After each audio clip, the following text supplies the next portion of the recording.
Hi everyone, and thanks for joining us for another Break for 8 for Dementia Care Partners, where we do 8 minutes of dementia education and then 8 minutes of meditation.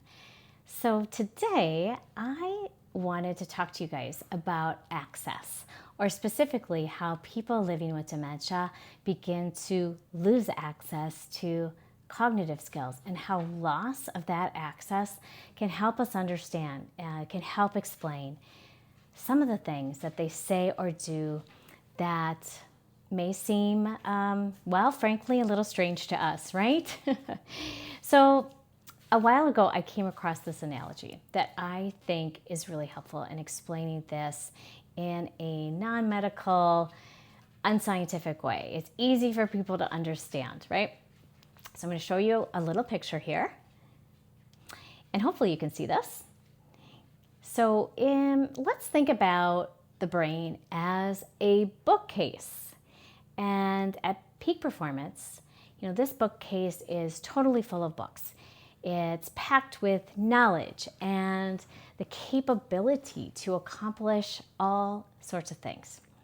So at the top of the bookcase here, you can see are the more complex thinking books, like organizational skills, planning, judgment, reasoning, understanding cause and effect, expressing and understanding language, and also the ability to convert short-term memories into long-term memories. So let's think of these books at the top as being, these complex thinking skills as being on the top of the bookshelf.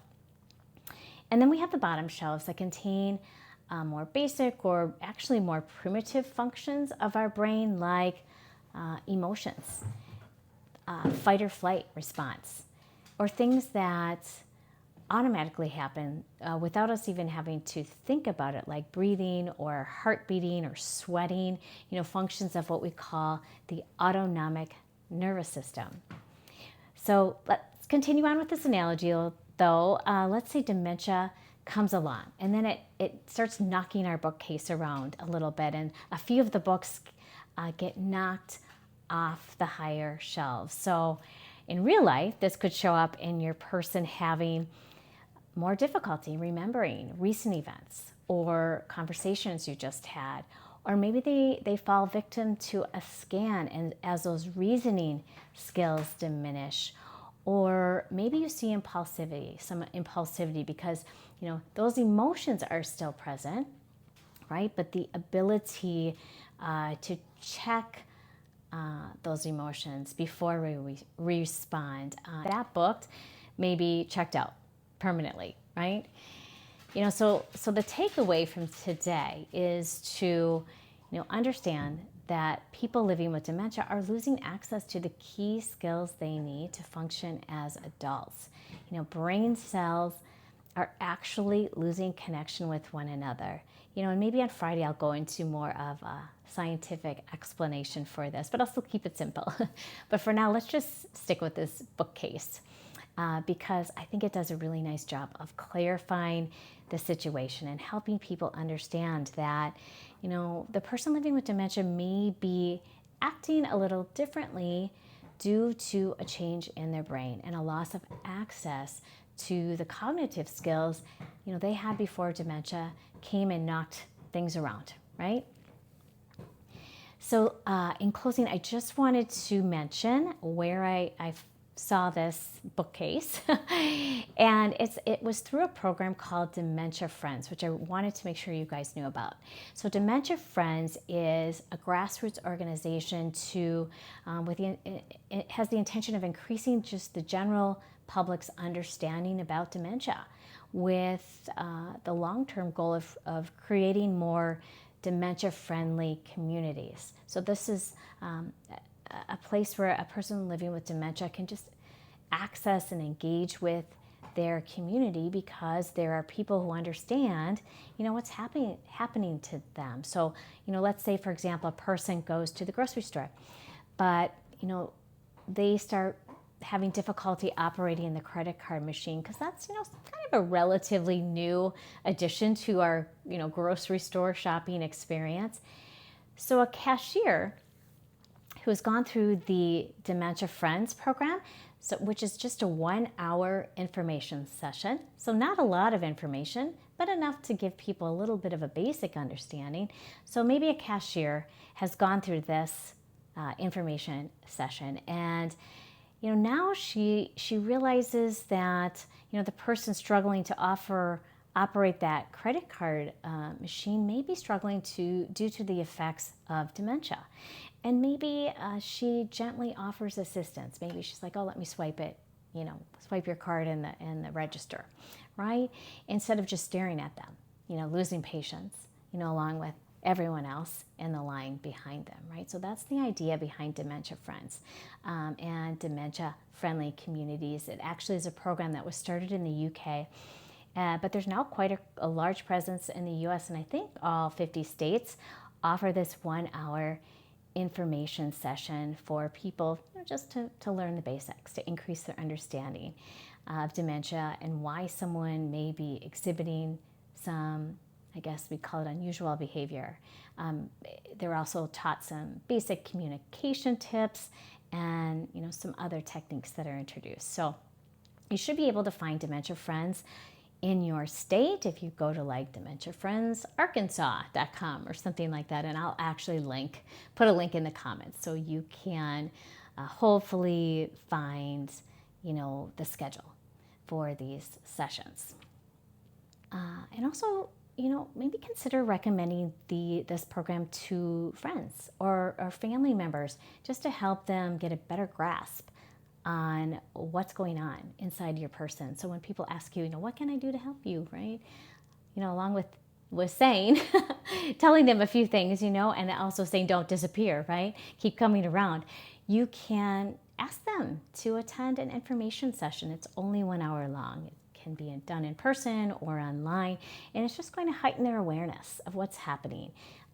It decreases stigma, I think, around the condition, and it's going to increase people's comfort interacting with your loved one, especially as dementia progresses. And if you're a business owner or in some kind of leadership position, please consider offering the Dementia Friends information session, on site to your staff, just with that goal of creating dementia-friendly businesses where people living with dementia, can navigate your space, your business with greater ease. I will also say that I'm trained to administer this program, so if you can't find one in your state, go ahead, and I'm in Minnesota, so if you just Google Dementia Friends Minnesota, you'll come upon a list of our sessions, and I try to host an online session about once a month. So you can look for my name, Ann Olson, and I don't think Dementia Friends will mind if you sign up outside of your state, if you're not able to find something convenient for you, right? So great program. All right, everybody, so that is it for our information time this morning. I would like you now to get comfortable because we're going to turn the focus to you for just a few moments, right? So let's just sit back, relax, just begin to draw your attention and awareness to your breath, just allowing your breath to relax you. Let's just try taking a nice deep inhale, pausing at the top for a moment, and then slowly exhaling through pursed lips like you're trying to blow out a candle, gently blow out a candle without spilling its wax. So inhale, hold, exhale through pursed lips, and you can just continue breathing like this at your own pace.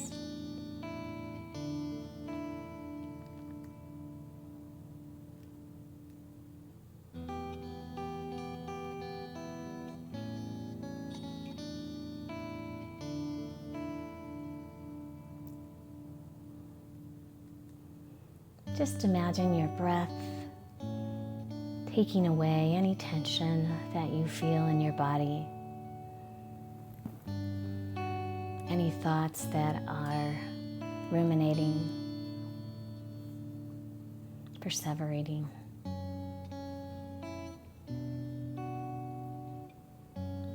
Just allowing that inhale and that exhale to guide you to a little stillness this morning.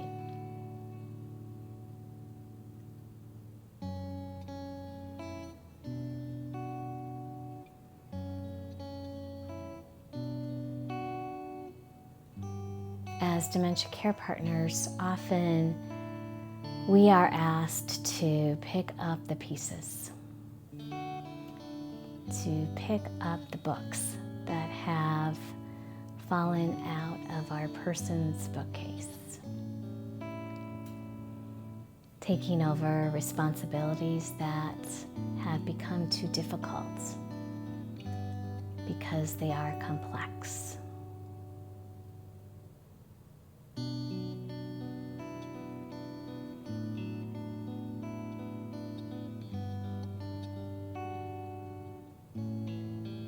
In doing so, we can easily begin to deplete our energetic bookcase.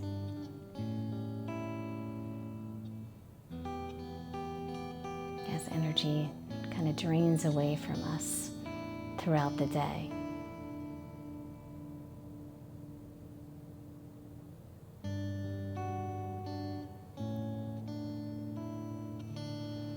So with your eyes closed, just continue breathing in and out, just allowing your breath now to restore your energy.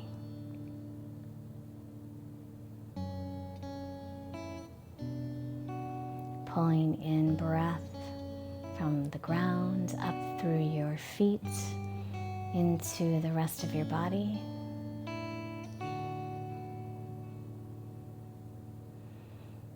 And allowing it to circulate.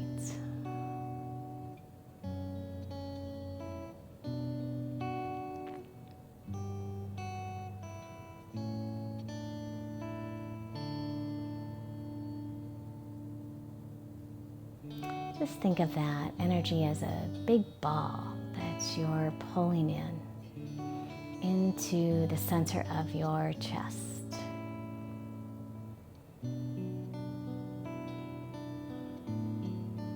Picture that ball starting to move, to rotate, to spin. And as it moves faster and faster, that big ball of energy begins to expand.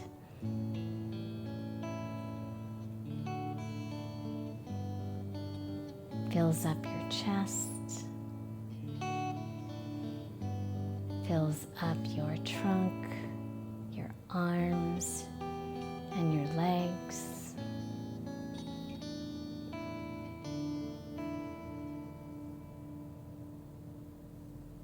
Moves up into your neck, into your mind, just drawing in more and more energy with your inhale, and then releasing all tension with your exhale.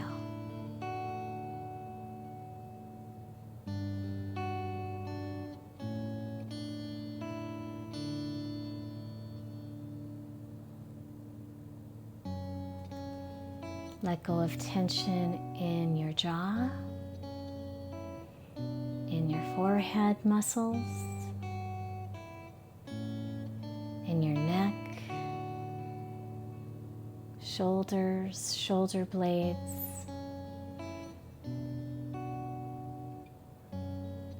unclench your stomach muscles if they feel tight, and allow that tension just to keep flowing down your legs and out your body as it's replaced with this spinning, expanding energy.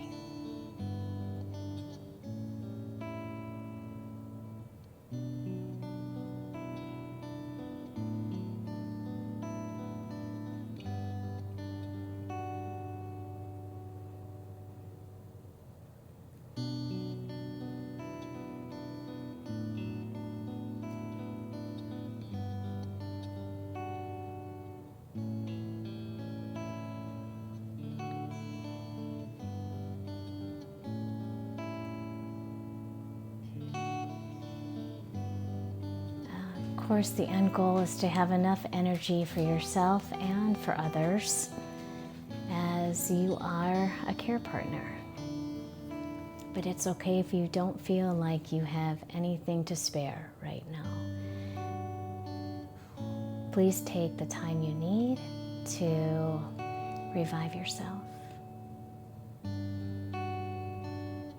to rest in stillness before you begin the rest of your day. I'll see you next time. You've got this.